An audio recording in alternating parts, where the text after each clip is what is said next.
Detenciones de asesinos seriales como el caníbal de Atizapán, el monstruo de Ecatepec y Juana Barraza la Mataviejitas, psicópatas que es urgente e importante investigar científicamente para entender cómo llegaron a sumar tantas víctimas y que estos casos no se repitan, son de pura chiripa, afirma la doctora Fey Ostrowski, directora del Laboratorio de Neuropsicología y Psicofisiología de la Facultad de Psicología de la UNAM. En un ambiente de violencia creciente en el que vivimos es importante analizar el origen y qué es lo que detona el comportamiento de los asesinos seriales, que representan entre 1% a 3% de la población, indicó la especialista que en las últimas 3 décadas se ha dedicado a estudiar la neurobiología que rodea a la violencia. La violencia puede haber violencia secundaria o violencia primaria.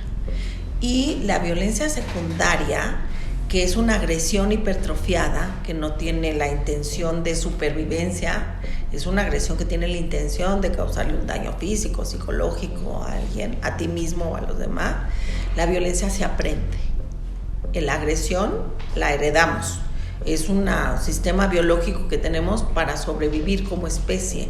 Al presentar su libro La violencia que la genera y que la previene, la doctora habló sobre el llamado caníbal de Atizapán, entre otros asesinos seriales, miembros del crimen organizado y psicópatas exitosos que forman parte de su investigación. Andrés Filomeno Mendoza Celis, quien fue capturado en 2021 a los 72 años de edad, es considerado uno de los feminicidas con mayor número de víctimas, con al menos 30 mujeres, que además de asesinarlas, se alimentaba con su carne y la compartía con sus vecinos, convenciéndolos de que se trataba de carne de jabalí, recordó la doctora. Pero empezó a matar desde hace 30 años y la gente iba y levantaba decir, oiga, desapareció mi hija, y la gente le decía, ay, se ha dividido con el novio. Él lo agarraron de chiripa porque agarró a la esposa de un policía.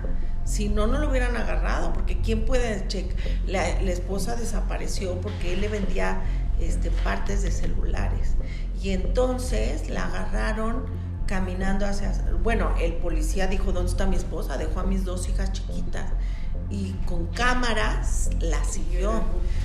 ¿Y cómo quién podemos entrar a las cámaras?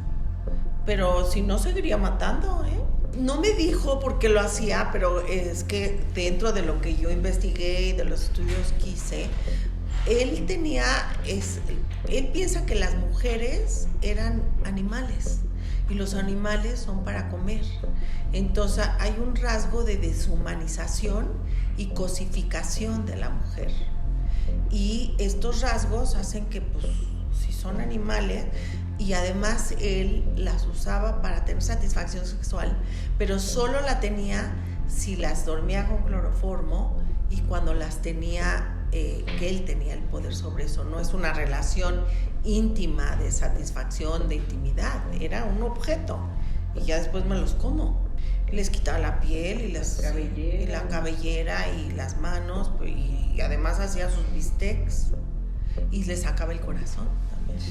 La investigadora de la UNAM explicó que hay muchos tipos de canibalismo. Hay de supervivencia espiritual, que se da en ciertas comunidades, en las que en un ritual se toman el polvo de la ceniza del ser querido. En el caso del caníbal de Atizapán, era un psicópata primario, que es de los que nacen con una deficiencia de neurotransmisores, que no reaccionan al dolor de las personas. En el caso de Andrés Filomeno, no hay una historia de abuso ni físico ni psicológico en su infancia, puntualizó. Todas sus víctimas eran muy parecidas. Ya en prisión lo cuestionó sobre qué le daban de comer. Él respondió casi con desagrado, pollo con calabazas, lo que era un problema, pues él estaba acostumbrado a otro tipo de carne. Yo creo que es importante entender qué les pasa en el cerebro para saber cómo se previene, en este caso, la conducta de asesinos seriales. Pero el gobierno no hace nada y no le interesan este tipo de estudios científicos. Solo los meten a la cárcel, y de los individuos que entran en prisión, 60% reincide y con crímenes más terribles, enfatizó. La especialista lamentó que en México no hay programas ni medicinas para la población psiquiátrica, mucho menos hay atención para esta población psicópata. Además del caníbal de Atizapán, Fey Ostrowski analizó los casos de Juana Barraza, la Mataviejitas, y el Coqueto, feminicida serial que captaba a sus víctimas en su microbús, el caníbal de la Guerrero y el monstruo de Ecatepec. Adicionalmente, estudió el perfil neuropsicológico, la personalidad y el nivel de psicopatía de 83 miembros del crimen organizado, considerados de alta peligrosidad,